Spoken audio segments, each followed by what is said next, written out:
বর্তমানে রাজনৈতিক সমীকরণে মূল টার্গেট হলো ধর্ম। আর এই ধর্মকে রাস্তা করেই বিভিন্ন রাজনৈতিক দলগুলো এখন ভোটের ময়দানে নিজেদের গুটি সাজাতে ব্যস্ত। শেষ পর্যন্ত বাংলার ভবিষ্যৎ কোন পথে এগোবে ২৬-এর বিধানসভা নির্বাচনের আগেই এটাই যেন সবচেয়ে বড় প্রশ্ন। ২৬-এর ভোটে হুমায়ুনের মাস্টার প্ল্যান, তবে কি এবার বাংলার উপর নিয়ন্ত্রণ হারালেন মমতা? বর্তমানে বাবরি মসজিদকে ঘিরে শুরু হয়েছে ফের বিতর্ক। ভরতপুরে সাসপেন্ডেড তৃণমূল বিধায়ক হুমায়ুন কবির বাবরি মসজিদ তৈরিতে এখন মরিয়া। উল্টো দিকে মমতাও বসেছেন বেঁকে। তবে কি আসল মাস্টার স্ট্রোক বিজেপিরই? প্রশ্ন উঠছে নানার। আর এই সমস্ত প্রশ্নেরই উত্তর খুঁজে বের করব আজকের এই ভিডিওতে। গতকাল অর্থাৎ ৭ই ডিসেম্বর ব্রিগেডের গীতা পাঠের পাল্টা ফেব্রুয়ারিতে লক্ষ্য কণ্ঠে কোরআন পাঠের ঘোষণা করলেন ভরতপুরের সাসপেন্ডেড তৃণমূল বিধায়ক হুমায়ুন কবির। সেই সাথে মিমের সঙ্গে নতুন দল গড়ার কথাও জানালেন তিনি। তবে কি এটা বড় কোনো সাম্প্রদায়িক সংঘর্ষের ইঙ্গিত? অন্যদিকে এর পিছনে মমতা মোদীর আঁতাতের অভিযোগ তুললেন কংগ্রেস সাংসদ অধীর রঞ্জন চৌধুরী। প্রসঙ্গত, বছর ঘুরলেই বিধানসভা নির্বাচন, আর ভোটের মুখেই যেন সাম্প্রদায়িক তরজা একেবারেই তুঙ্গে। তবে কেন হঠাৎ বাবরি মসজিদ নিয়ে এই সময় এত তরজা?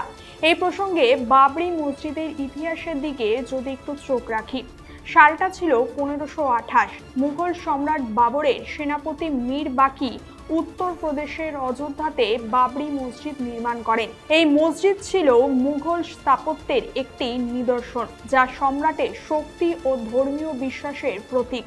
ঐতিহাসিকরা মনে করেন মীর বাকি মসজিদটি এমন এক স্থানে তৈরি করে যা হিন্দুদের একাংশের কাছে ছিল ভগবান রামের জন্মস্থান। বহু শতাব্দী ধরে মন্দির ও মসজিদ, এই দুই দাবিকে কেন্দ্র করে স্থানীয় হিন্দু ও মুসলিমদের মধ্যে ব্যাপক উত্তেজনা তৈরি হয়।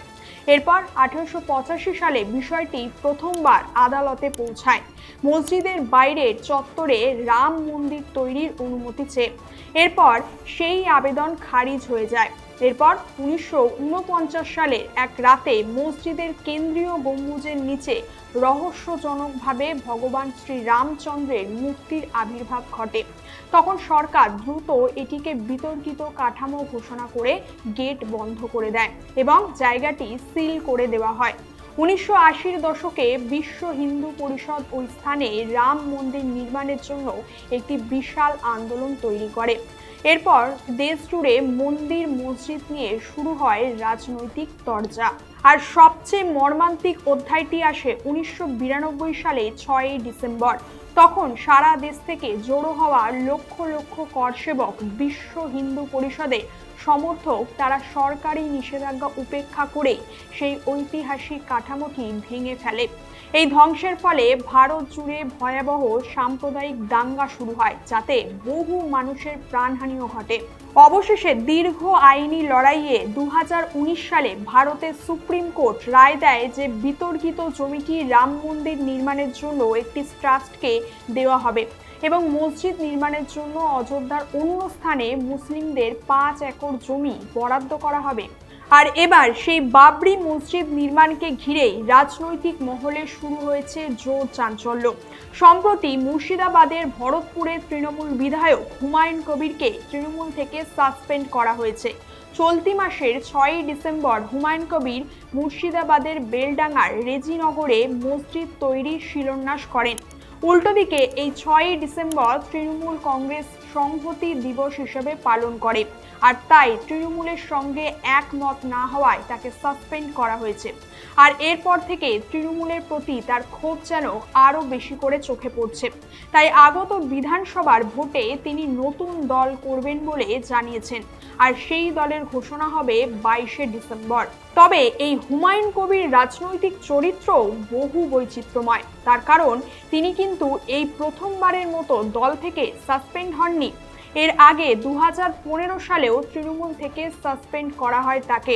শুরুতে ২০১১ সালে মুর্শিদাবাদের রেজিনগর থেকে কংগ্রেস বিধায়ক হন তিনি।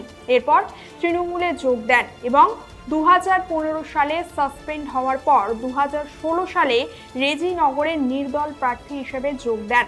এরপর ২০১৮ সালে বিজেপিতে যোগ দেন তিনি।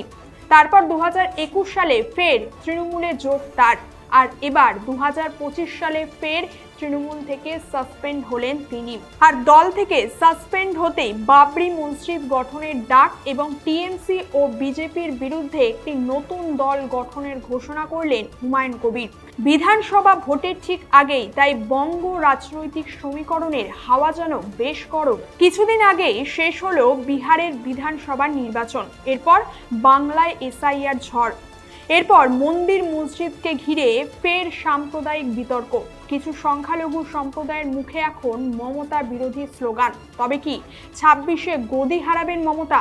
সংখ্যালঘু ভোট যাবে কোন বক্সে?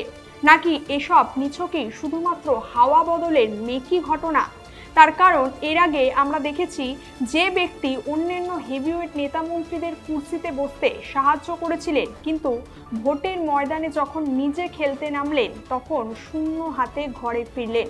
কার কথা বলছি নিশ্চয়ই বুঝতে পেরেছেন। প্রখ্যাত ভোট কুশলী ওরফে পিকে। তাই ভোটের ময়দানে খেলা যে কোনো সময়ই যে কোনো দিকেই ঘুরে যেতে পারে, তাই আগে থেকেই এক্স্যাক্ট ভবিষ্যৎবাণী করা বেশ কঠিন। সুতরাং দেখা যাক শেষ পর্যন্ত ফলাফল কোথায় গিয়ে দাঁড়ায়। বাবরি মসজিদকে ঘিরে হুমায়ুন কবিরের মাস্টার প্ল্যান, নাকি ভোটের আগে আইপ্যাক দ্বারা মমতার কোনো গোপন খেলা, নাকি বিজেপির মাস্টার স্ট্রোক? উত্তর দেবে সময়ই। আজকের আলোচনার বিষয় এখানেই শেষ করছি। এ বিষয়ে আপনার মতামত জানান কমেন্ট করে। আর এই ধরনের বিভিন্ন তথ্য নিয়ে বিস্তারিত আলোচনার ভিডিও পেতে আমাদের চ্যানেলটিকে অবশ্যই সাবস্ক্রাইব করবেন। দেখা হচ্ছে পরের কোনো একটি ভিডিওতে। ধন্যবাদ, সকলে ভালো থাকবেন।